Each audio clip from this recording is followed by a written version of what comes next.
is but one truly serious philosophical problem, and that is suicide. Judging whether life is or is not worth living amounts to answering the fundamental question of philosophy. All the rest, whether or not the world has 3 dimensions, whether the mind has 9 or 12 categories, comes afterwards. These are games. One must first answer. And if it is true, as Nietzsche claims, that a philosopher, to deserve our respect, must preach by example, you can appreciate the importance of that reply, for it will precede the definitive act. These are facts the heart can feel, yet they call for careful study before they become clear to the intellect. If I ask myself how to judge, this question is more urgent than that. I reply that one judges by the actions it entails. I have never seen anyone die for the ontological argument. Galileo, who held a scientific truth of great importance, abjured it with the greatest ease as soon as it endangered his life. In a certain sense, he did right. The truth was not worth the stake. Whether the earth or the sun revolves around the other is a matter of profound indifference. To tell the truth, it is a futile question. On the other hand, I see many people die because they judge that life is not worth living. I see others paradoxically getting killed for the ideas or illusions that give them a reason for living. What is called a reason for living is also an excellent reason for dying. I therefore conclude that the meaning of life is the most urgent of questions. How to answer it? On all essential problems, I mean thereby those that run the risk of leading to death or those that intensify the passion of living, there are probably but 2 methods of thought. The method of La Palisa and the method of Don Quixote.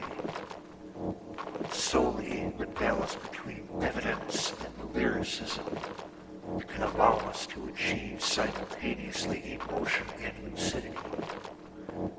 In a subject at once so humble and so heavy with emotion, the learned and classical dialect must yield, one can see, to a more modest attitude of mind, deriving at one and the same time from common sense and understanding. Suicide has never been dealt with except as a social phenomenon. On the contrary, we are concerned here at the outset with the relationship between individual thought and suicide. An act like this is prepared within the silence of the heart, as is a great work of art. The man himself is ignorant of it. One evening he pulls the trigger or jumps. Of an apartment building manager who had killed himself, I was told that he had lost his daughter 5 years before, that he had changed greatly since, and that experience had undermined him. A more exact word cannot be imagined. Beginning to think is beginning to be undermined. Society has but little connection with such beginnings. The worm is in man's heart. That is where it must be sought. One must follow and understand this fatal game that leads from lucidity to the face of existence to flight from light. There are many causes for suicide, and generally the most obvious ones were not the most powerful. Rarely is suicide committed Yet the hypothesis is not excluded through reflection. What sets off the crisis is almost always unverifiable. Newspapers often speak of personal sorrows or the incurable illness. These explanations are plausible, but one would have to know whether a friend of the desperate man had not that very day addressed him indifferently. He is the guilty one, for that is enough to precipitate all the rancors and all the boredom still in suspension. But if it is hard to fix the precise instant, the subtle step when the mind opted for death, it is easier to deduce from the act itself the consequences it implies. In a sense, and as in melodrama, killing yourself amounts to confessing. It is confessing that life is too much for you, or that you do not understand it. Let's not go too far in such analogies, however, but rather return to everyday words. It is merely confessing that is not worth the trouble. Living, naturally, is never easy. You continue making the gestures commanded by existence for many reasons, the first of which is habit. Dying voluntarily implies that you have recognized, even instinctively, the ridiculous character of that habit, the absence of any profound reason for living, the insane character of that daily agitation, and the uselessness of suffering. What, then, is that incalculable feeling that deprives the mind of the sleep necessary to life? A world that can be explained even with bad reasons is a familiar world. But, on the other hand, in a universe suddenly divested of illusions and lights, man feels an alien, a stranger. His exile is without remedy, since he is deprived of the memory of a lost home or the hope of a promised land. This divorce between man and his life, the actor in his setting, is properly the feeling of absurdity. All healthy men having thought of their own suicide, it can be seen, without further explanation, that there is a direct connection between this feeling and the longing for death. The subject of this essay is precisely this relationship between the absurd and suicide, the exact degree to which suicide is a solution to the absurd. The principle can be established that for a man who does not cheat, what he believes to be true must determine his action. Belief in the absurdity of existence must then dictate this conduct. It is legitimate to wonder, clearly and without false pathos, whether a conclusion of this importance requires forsaking as rapidly as possible an incomprehensible condition. I am speaking, of course, of men inclined to be in harmony with themselves. Stated clearly, this problem may seem both simple and insoluble, but it is wrongly assumed that simple questions involve answers that are no less simple and that evidence implies evidence. A priori, in reversing the terms of the problem, just as one does or does not kill oneself, it seems that there are but two philosophical solutions, either yes or no. This would be too easy, but allowance must be made for those who, without concluding, continue questioning. Here I am only slightly indulging in irony. This is the majority. I notice also that those who answer no act as if they thought yes. As a matter of fact, if I accept the Nietzschean criterion, they think yes in one way or another.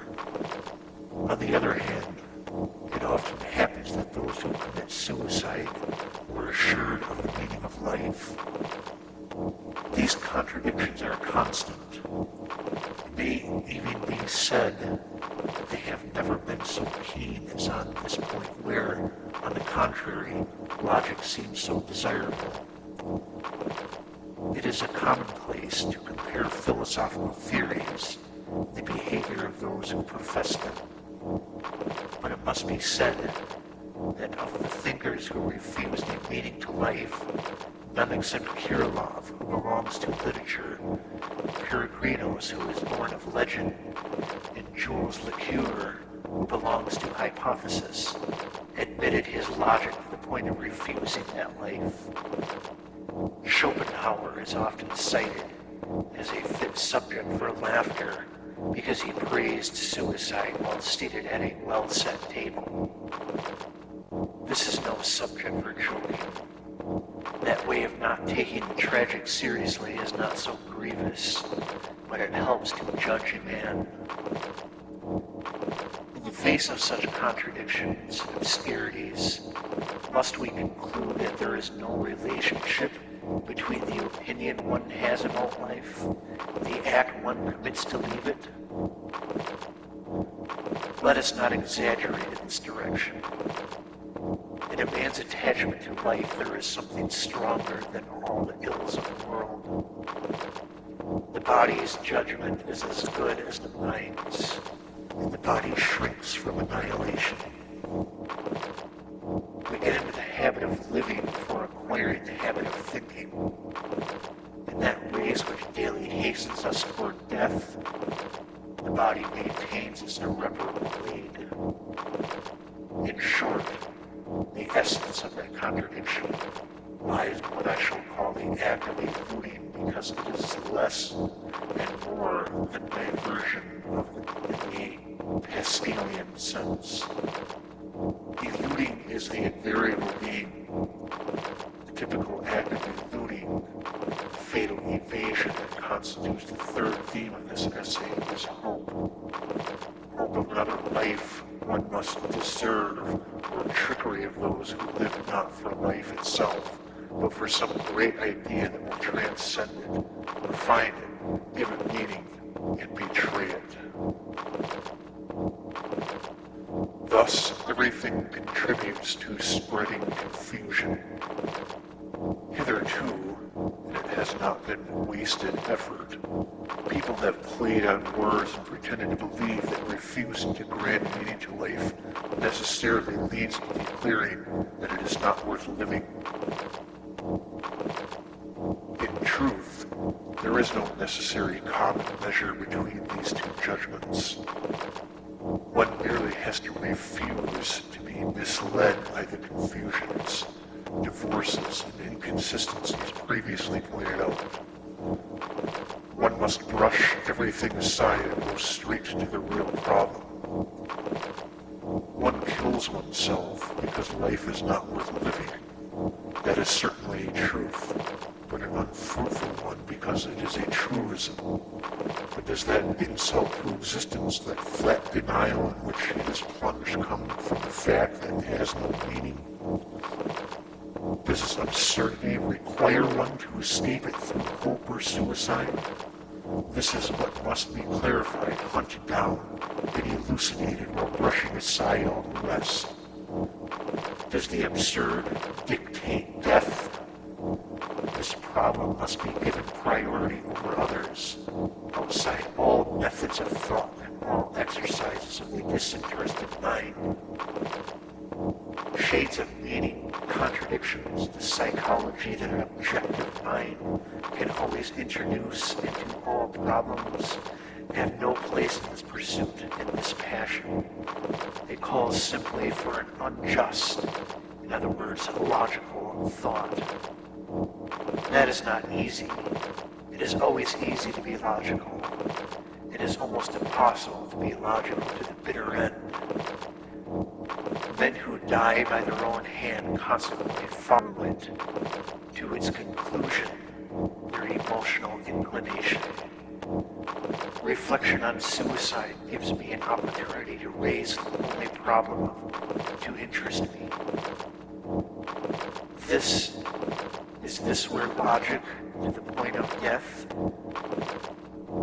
I cannot know unless I pursue, without reckless passion, in this slow flight of evidence, the reasoning of which I am here suggesting its source. This is what I call an absurd reasoning. Many have begun it, and do not yet know whether or not they kept to it.